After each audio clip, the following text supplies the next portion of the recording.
The decision, the drama, the waiting game. Welcome to NFL Live. You hear that tick-tock, okay? That's because we're still waiting on Aaron Rodgers, his future in the NFL. Check this out from our Vikings reporter, Kevin Seifert, today, reporting that the Minnesota Vikings are moving past their discussions with free agent quarterback Aaron Rodgers, leaving second-year player J.J. McCarthy atop the quarterback depth chart as the offseason practices approach. Okay, then, I'm glad you're with us today. Jeremy Fowler is here with all the news that we have to get to. Louis Riddick, Booger McFarland, plus Matt Miller join in a bit as well. Jeremy, what else can you add to the situation in Minnesota? So, Laura, the Minnesota Vikings discussed the possibility of Aaron Rodgers extensively over the last few days and weeks. And so sources I talked to throughout that process thought it was possible but unlikely because they're committed to J.J. McCarthy's development. Well, now they have decided, let's shelf this for now. Move forward in the spring with McCarthy as QB1.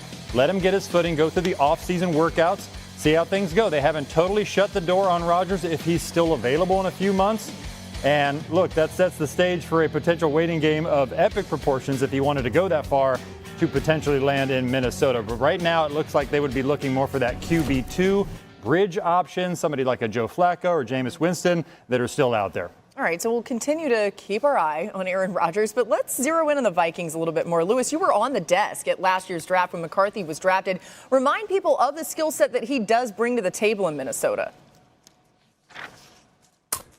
Yeah, Laura, I think he fits perfectly regarding that skill set with what Kevin wants to do up there in Minnesota, and that is really be a very extensive run, heavy play action type of passing team that can really push the ball down the field, you know, on the outside lane and in the middle of the field off of different, you know, various route combinations. And look, I think at Michigan, when he was asked to throw the football and he was asked to push the ball down the field, he was asked to get outside the pocket, he was asked to execute full field reads, he was able to do those kinds of things.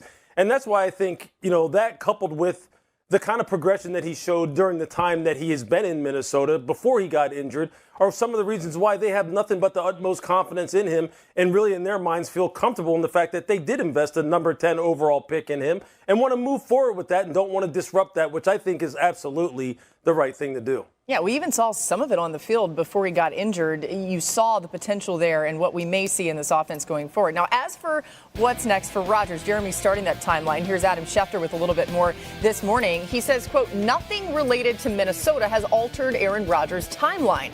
One source monitoring Rodgers' potential decision about the 2025 season said this morning that the free agent quarterback still, quote, is in no rush at all. So, Jeremy, what are the options for Rodgers at this point? So, Laura, from what I'm told, the Pittsburgh Steelers, New York Giants have standing offers out to Aaron Rodgers, and so they wait. The feeling around the league is that Pittsburgh would be ahead in this scenario, that he would likely land there. But Aaron Rodgers, this is his first foray into free agency in his 20-year career, and he's a unique personality, shall we say. So nobody really knows outside of his inner circle what exactly he's going to do. Maybe this is a 10-hour decision because he's got those offers out there. If he wants to go to Pittsburgh, he can do that right now.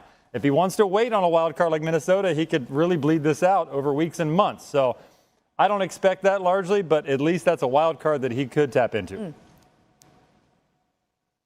Yeah, this is one of those situations where the teams like Pittsburgh and the New York Giants kind of have to take back control of the wheel of the bus that's going down the highway here and say, hey, look, okay, so we obviously have made it well known that we would like to bring you into the fold and have you be our bridge situation and then see how it plays out from year to year, you know, from that point on.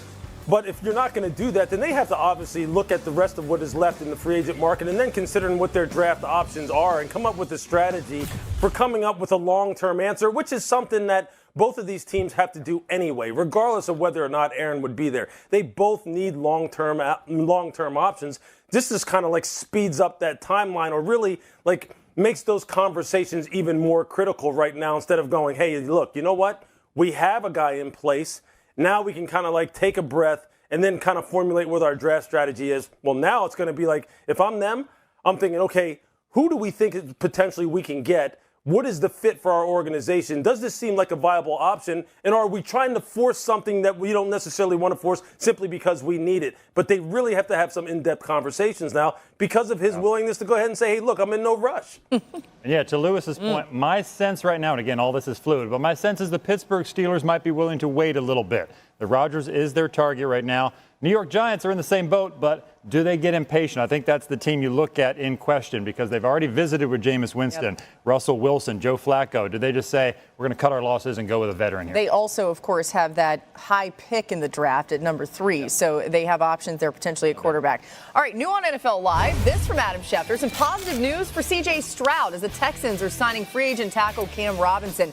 Much needed help for a unit that has already lost 3 starters off last season's lackluster unit. The Texans really need to improve this offensive line, as I'm alluding to, because C.J. Stroud was under siege last season. Houston ranked outside the top 20 in pass block win rates, sacks allowed, pressure percentage as well. On top of that, the offensive line ranked 31st in run block win rate.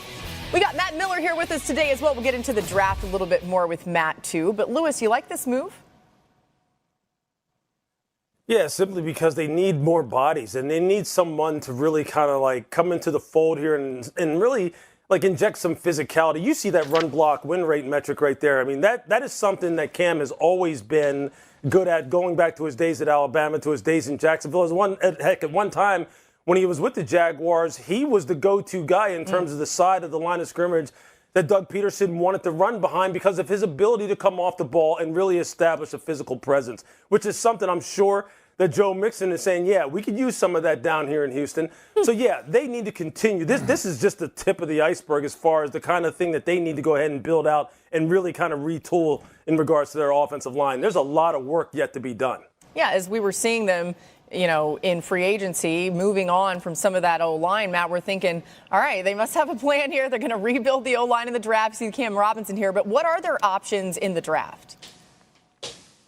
They should still rebuild this offensive line through the draft. I don't think Cam Robinson, Laken Tomlinson, and Ed Ingram are the fix for C.J. Stroud in that offense. So I do think at pick number 25, they're going to have some options. And one of those guys is in-state, Kelvin Banks from University of Texas, who was a 3-year starter at left tackle for the Longhorns. He allowed 1 sack in each of the last 3 seasons. But when I talk to folks around the league, they think he's going to be selected in the 20s. You would think left tackle, 3-year starter at Texas, 1 sack each of the last 3 years, he's going to be a top 10 pick. But there are some concerns about foot speed.